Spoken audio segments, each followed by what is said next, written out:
நில்லாதவற்றை நிலையென என்று உணரும் புல்லறிவாண்மை கிடை. பொருள்களும் நிலையில்லை, பொருள்களை விரும்பும் மனிதர்களும் நிலையில்லை. இந்த உண்மையை அறிந்து கொள்ளாமல் நிலையில்லாத பொருள்களை நிலையில்லாத மனிதர்கள் அலைய ஆசைப்படும் பல தீமைகளை செய்ய துணிவது மிக தாழ்மையான அறிவாகும்னு வள்ளுவர் பெருந்தகை சொல்கிறார். இந்த குறள் இப்போ எதுக்கு சொல்கிறேன் அப்படின்னா, வாழ்க்கையுடைய நிலையாமையை புரிஞ்சுக்கிறதுக்கு தான். கண்ணதாசன் அருமையாக சொல்லுவார், எங்கே வாழ்க்கை தொடங்கும் அது எங்கே எவ்விதம் முடியும், இதுதான் பாதை இதுதான் பயணம் என்பது யாருக்கும் தெரியாது. பாதையெல்லாம் மாறி வரும், பயணம் முடிந்துவிடும், மாறுதலை புரிந்து கொண்டால் மயக்கம் தெளிந்துவிடும் அப்படின்னு சொல்லுவார். இன்னொரு பாட்டில் கூட, வந்தது தெரியும் போவது எங்கே, வாசல் நமக்கே தெரியாது, வந்தவரெல்லாம் தங்கிவிட்டால் இந்த மண்ணில் நமக்கே இடமேது அப்படி சொல்லுவார்.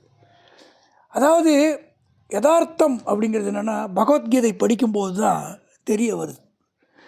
எது மேலேயும் பற்று வைக்கிறது அவசியம் இல்லாதது.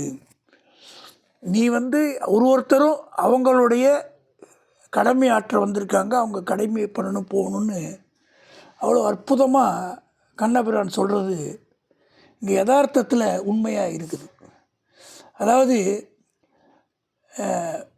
திரு அனில் அகர்வால் அவர்களுடைய மகன் அக்னிவேஷ் அகர்வால் இறந்திருக்கார், காலமாயிருக்கார்.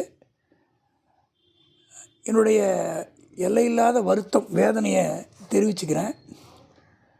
ராமர் காட்டுக்கு போகிறாருன்னு தெரிஞ்ச உடனேவே தசரதன் நிலத்தடுமாறி கீழே விழுந்துட்டார். புத்திர சோகம்ங்கிறது அவ்வளோ பெரிய விஷயம், சாதாரண விஷயம் இல்லை. ஆனால் இந்த யமன் பாகுபாடு இல்லாமல் வசதியான ஆள், ஏழை ஆள், இவனுக்கு தகுதி இருக்குது தகுதி இல்லை, எதையுமே பார்க்கறதில்ல.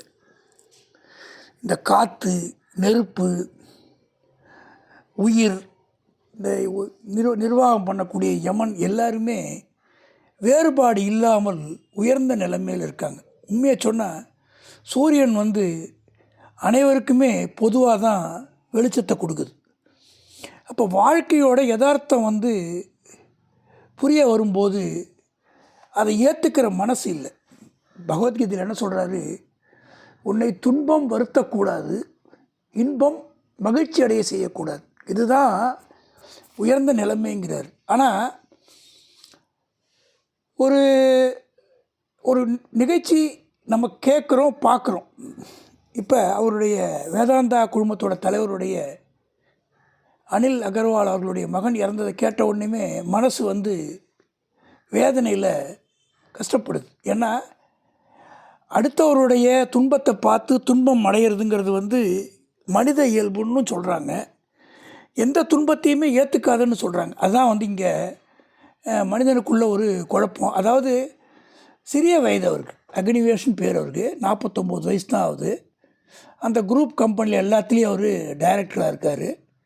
அவர் படித்ததுக்கு விளையாடும்போது விபத்துக்கு உருவாகியிருக்கார். ஆனால் விபத்துலேருந்து ரெக்கவர் ஆகி வெளில வந்துட்டார். திடீர்னு மாரடைப்பு ஏற்பட்டு காலமாயிருக்கார். அவருடைய ஆத்மா சாந்தி அடையணும். மனிதர்கள் துன்பம் வேண்டான்னு தான் விரும்புகிறாங்க. ஆனால் அதுக்கு மேலே ஒன்று இருக்குது, அதுதான் வாழ்க்கை. நெருநல் உளனொருவன் இன்றில்லை என்னும் பெருமை உடைத்தி உலகுன்னு 2000 வருஷத்துக்கு முன்னாடியே சொல்லிட்டார். நெருநல் உளனொருவன், நேற்று இருந்த ஒருவன் என்ன இன்றைக்கு இல்லை, அதுதான் வாழ்க்கையோட ஒரு அழகுன்னு சொல்லியிருக்காரு.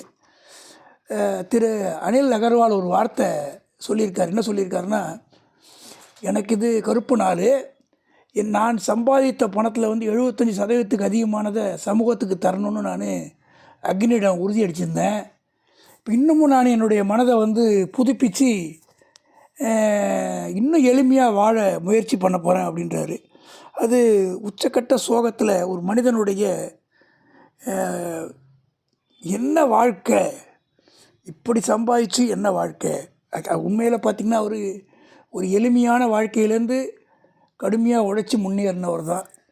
யாருக்கும் துன்பம் வரக்கூடாது, நம்ம இறைவனை அதுதான் வேண்டுறோம். ஆனால் இயற்கையை யாருமே ஜெயிக்க முடியலங்கிறது தான் உண்மை.